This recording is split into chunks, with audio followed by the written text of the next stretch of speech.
Final race of the day, Alinghi Red Bull Racing, INEOS Britannia.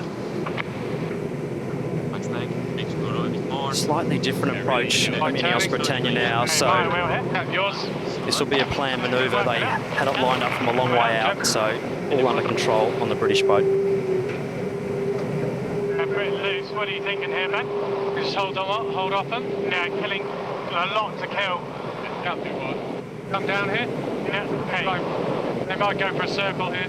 Just stay high, Both boats using their windward foil to stabilise the yacht, so it makes it a lot easier for the cyclors not having to sail the boat at full riding moment or full power. 1 minute. On that. 12. Taking a lot simpler route, the Swiss team, but quite early there, and the British will be slowly accelerating to keep the pressure on the Swiss team. Very early on board Alinghi Red Bull Racing. 12.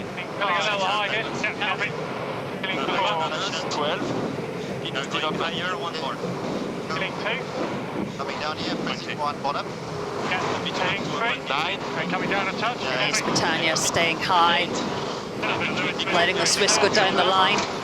We're running the late trigger pull and gauging off to windward with pace, so big round up here for the Swiss. We've got a race, the final race of the day in the Louis Vuitton Cup semi-finals. Britannia 3-0, Alinghi Red Bull Racing 0-3. Yeah, we'll hit them. Slightly higher mode if possible here. Yeah, we can attack. Swiss team only 8 metres back at the start, well executed. But INEOS Britannia in a great position for the tack that's just about to come. The British will be just matching and wanting to just tack right in front of the Swiss team here. Forward for now. Forward for now. 1 pressure hit. Slower, faster, slower. A beautifully executed tack there from INEOS Britannia. Yeah, we can take back. Yeah, pressure speed now. They're No rush. Not a huge amount of runway back to that side, so they'll be wanting to get to full acceleration before they tack again. Yeah, they're just trying to get a good moment. INEOS really squeezed them in a high mode. They've no choice but to tack back to that left-hand side with so little runway. Okay, tacking back, happy on a fast one. Okay, bow to bow, Emirates. So decision time now of whether the Swiss duck here and carry on. The British should be like, tell him he's dreaming. Keep pushing it. We're right on your face. That's on the move. Okay, keep pushing. Good first leg by both these boats. Pete Lester, do you see it the same way? Yeah, absolutely. They've got slight speed advantage to INEOS. That was an amazing piece of helming by Ainsley off the line to gauge away and push forward, so that when they came back on port, he was really, really strong, and now they're capitalising on that. It's good to see this is just staying in there, hanging tough.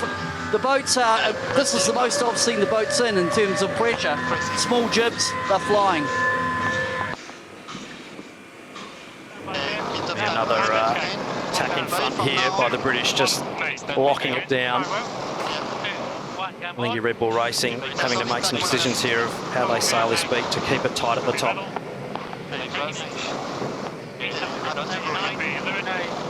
So many tacks on this first leg, and just with each one, it's another 15-20 metres. INEOS Britannia will hit the top gate, leading Alinghi Red Bull Racing in this fourth encounter between the two. The big boat goes around on the right-hand mark as we see it, left-hand for the crew on INEOS Britannia. And the Swiss will take the opposing mark. Not too much in this one, but we know how quick INEOS is downwind. Leg 2 in front of Alinghi Red Bull Racing. Trim, lower. Feeling good. Lower. 35 About to battery. Nice job on board the British. Little touchdown there, a little wash off of speed on the Swiss team, but not much. It was just acceptable there, but British now gonna pin the ears back and get the boat locked in. They'll be away. Chase zero. Peter Lester, what are you seeing? Average shift here. Well, I'll be interested to just watch INEOS here. We know they're fast downwind, whether they can extend by the bottom mark gate. For Alinghi, they've just got to hang in here and have a clean race. Because the breeze is up, a bit of boat handling could come in. Errors, mechanical can become a factor. Trim the Jeep, don't use too much, please.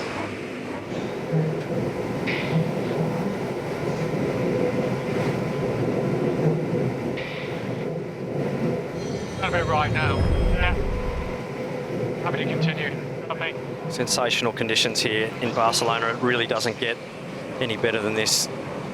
Sailing these boats, it's beautiful yachting, and pretty much any other boat you'd be chopping wood going upwind at the moment. These boats absolutely blowing the waves to pieces and locked in and smooth. Now, just past that line. So about halfway up the second windward beat, and it's INEOS just punching on, long starboard. I've got them just being a click quicker, especially on the upwind, and we know they're so pacey downwind. Condition-wise, it's just beautiful. It's even across the course. I think today we get a really good gauge on who the fast boats are in the semi-final of the Louis Vuitton Cup.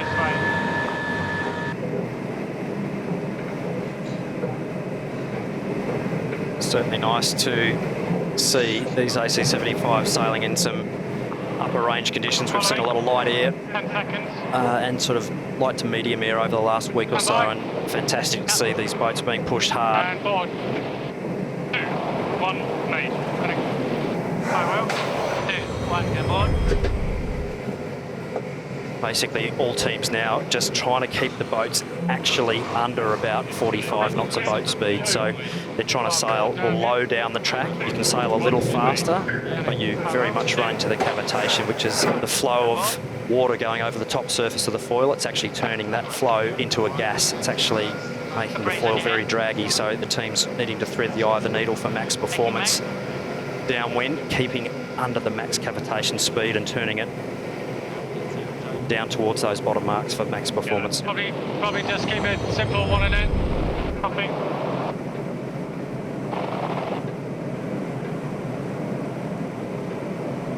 Quite a lot of foil out the water. In these conditions, you can absolutely foil a boat really, really high, so really relying on that inboard foil tip to do a lot of the work. So because you're going fast, you can reduce the area because you have the grip needed to stop the boat sliding sideways. So the faster you go, the more grip you have, and so you're wanting to reduce the wetted surface area of that foil for maximum performance. If you've got too much foil immersion, you're too draggy, so the team's threading the eye of the needle to foil high enough just to have enough grip for best performance. 2, 1, go board. 1, order. Nice one. Keep pushing. I think Rebel Racing have sailed a pretty good race. It's been very clean. They had a great start. They have. They're sailing well, Shirley, but just not quite slippery enough to catch INEOS Britannia, who just simply haven't made a mistake in this race. 25 to boundary. And that's what you would call, Glenn, sailing efficiently. Definitely sailing efficiently, beautifully locked in there. Okay, stand by. Yeah, just go a little past it, yeah. INEOS Britannia Yep. are about to go 4-0 in the Louis Vuitton Cup semi-finals. Once again, they have proved too good to stop. Britannia is on fire. One win to go, and they're in the Louis Vuitton Cup final. Holding forward. Holding. Confirmation of that result. It's 2 minutes 20 seconds in the first race today. It's down to 48 seconds. It doesn't matter. INEOS Britannia get the win. Guys, solid.